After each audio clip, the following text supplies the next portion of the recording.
What's up, everybody? Seth Macy here at PAX East 2024, the home of new games, of retro games, of games that haven't even released yet. Let's get out on the floor and see some of the many games that PAX East 2024 here in Boston has to offer. Come on. Come on! Rich, come on!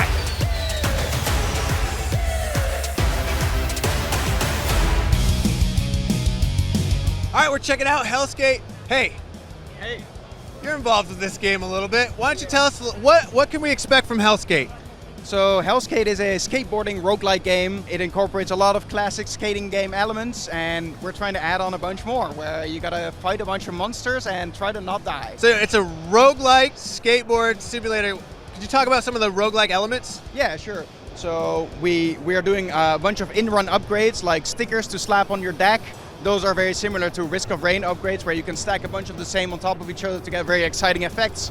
We have gear pieces that change the apparel of your character and have very transformative effects, like give you a jetpack or boost you up into the air after manualing for 2 seconds, stuff like that. And the roguelite elements, I guess, we can call tattoos. So after you die, you get into the hub and you get the chance to buy stuff like a tattoo that says, after you die, revive one more time, right? So that will make your runs a little bit easier. And next to that, we also have weapons you can purchase. That way you can also transform your gameplay. You said this is inspired by classic skateboarding games. What classic skateboard? I mean, I think I can guess, but I want to hear it from you. So our game director worked on Tony Hawk Underground, so he's been hard at work to make this game feel just like Tony Hawk. And we think he did a pretty good job. So we have balance meters, we have wall rides, roll plans, and it feels very similar. Okay, when can people play this outside of like right here at your demo booth? So we launched into early access since February, and we're hoping to be doing a 1.0 release about 2025 Q2. What platform? For now, only Steam, and we're hoping post 1.0 to do all the consoles. And people should wishlist it on Steam. Oh yes, please do. We are checking out Nirvana Noir. Jeremy, what can you tell me about Nirvana Noir? What kind of game is this? What can people expect from it? It's a game set in two different timelines.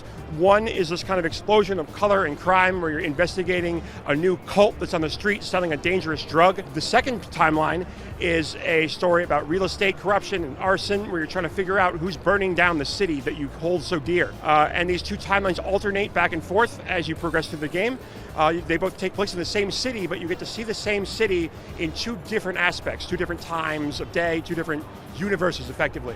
Could you describe the gameplay a little bit? Sure. The first half of the game, or the first timeline rather, is more of a traditional kind of point and click where there's characters that you talk to through dialogue trees, but we also do a lot of little weird kind of puzzles with dialogue, where in this one scene we're going to see in a bit, you make sausages out of dialogue boxes. And the other story is more like our previous game, where there's a lot of these tactile interactions. There's no dialogue, but you inspect items, you walk around the city, and you look at stuff, and you interact through the world with more physical control. If you ever played games like Windowsill or Samarost, it's kind of similar to those. And you're on Kickstarter right now? In June, we will be. We're looking at the first quarter of 2025, around April, in that kind of time frame. Hopefully, we'll see. We're wishlisted on Steam right now. It'll be coming to PC and Xbox at the moment.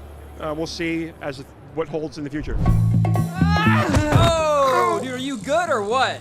No, yeah, I'm good. So, tell me about Fun with Ragdolls Plus. Fun with Ragdolls is about a character named Dummy Danny and Ricky, and they compete in these mini games. It's a sandbox game that is now turned into a story mode. Okay, I think these are timed. So you get two forms of gameplay, story mode and sandbox mode. So this is like a high-stakes American Ninja Warrior with Ragdolls. Yeah, throwing a little Hunger Games in there and you got a game. That's I'm really trying to make sure that this game is as easy to play as possible with as few buttons as possible, because it's designed for parents who don't play a lot of video games and kids who may be new to gaming, because in sandbox mode there's local split screen.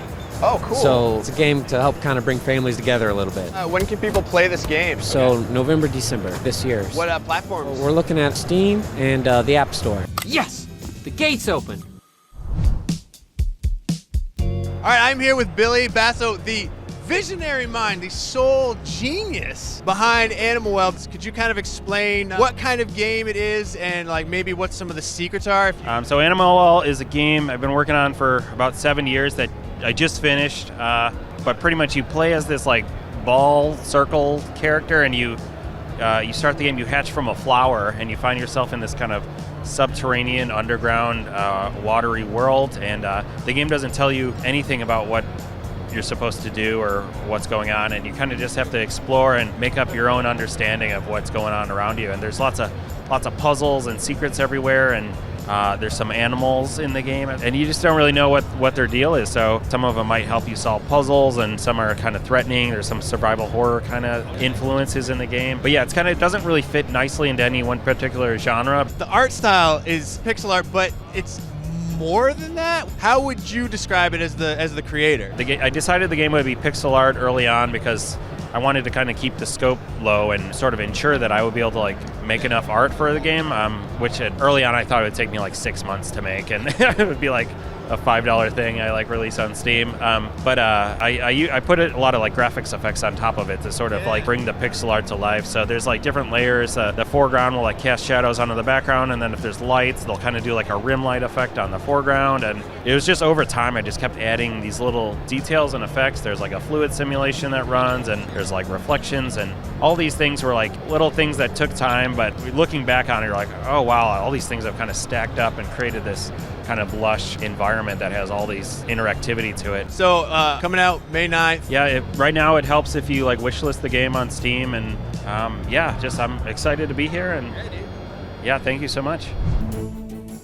So I am here with Carlos. Carlos, tell me about your game Failand. Failand is an action-adventure RPG in a pixel art graphics style. It's a platformer game with Metroidvania elements. There's two Metroidvania maps. There's exterior and interior, and everything is connected. You can go to towns, to dungeons, to a castle, talk to the king, go to an underground fortress. There's a kraken, and there's a dragon. How close are you to release? Is this something that people can play right now, or is this something that they can play really soon? We actually released an early access version a few months ago. Next month we are releasing chapter 3 in April 25th. There are 6 chapters in total, and we plan to continue building up from there until release, probably by the end of the year. Yeah. Check it out, Robots at Midnight. I am with Dan Posner. Dan, tell me a little bit about what I'm seeing right here being played. Robots at Midnight is an action RPG. You play the role of Zoe. She wakes up from cryo sleep around this Earth 2 luxury planet that was corrupted, and all the robot inhabitants are your base enemy, but you do befriend some of the robots that help you along on the quest. It is at heart an action, intense combat, set in a 80s vibe with like cassette futurist world. So we're very excited to be showcasing at PAX Rising Showcase. I want to know a little bit more about the luxury planet. What is the luxury planet? What is that concept?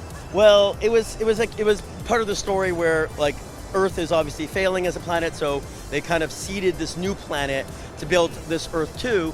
So they put the robots there to build it out, but of course the robots took over like they always do.